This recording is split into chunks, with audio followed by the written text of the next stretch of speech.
இன்று உறங்கும் மனிதன் நாளை எழுவோம் என்ற நம்பிக்கை இருந்தால்தான் அவன் உறக்கத்தில் கூட நிம்மதி இருக்கும் என்ற வரிகளோடு இன்றைய கதைக்குள் போவோம். கதை வாசிப்பது என்றும் உங்கள் ராசிபுரம் திவ்யா.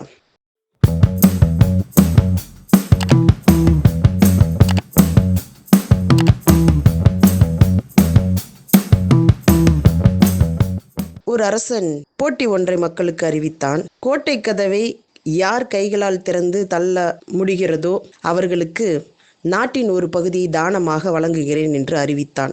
அதே சமயம் போட்டியிலே தோற்றவர்களின் கை வெட்டப்படும் என்றும் அதிரடியாக அறிவித்தான்.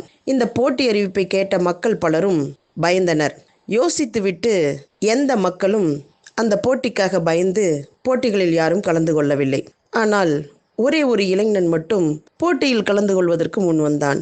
போட்டிகளில் தோற்றுவிட்டால் உன் கைகளை வெட்டி விடுவார்கள், உன்னுடைய எதிர்காலம் என்னவாகும் என்று அருகில் இருந்த மக்கள் எல்லாம் அவனுக்கு அறிவுரை கூறினார்கள். ஐயா, வென்றால் நானும் ஒரு அரசன், தோற்றால் கைகள் தானே போகும், உயிரில்லையே என்று கூறிவிட்டு அந்த இளைஞன் கோட்டை கதவை தள்ள முயற்சித்தான்.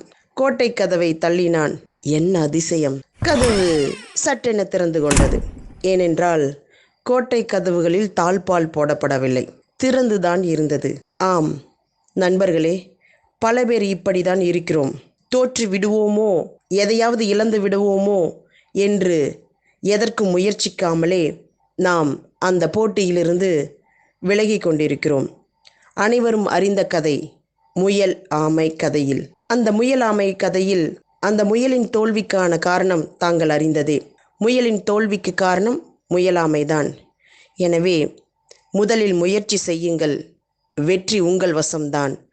முயற்சிக்காமலே வெற்றிக்கான கனவு காணாதீர்கள் என்ற சிந்தனையோடு இன்றைய கதை நிறைவு பெறுகிறது. அனைவருக்கும் நன்றி. நியூ தமிழ் தென்றல் சேனலுக்கு லைக் பண்ணுங்க, கமெண்ட் அண்ட் ஷேர் பண்ணுங்க, மறக்காம சப்ஸ்கிரைப் பண்ணுங்க.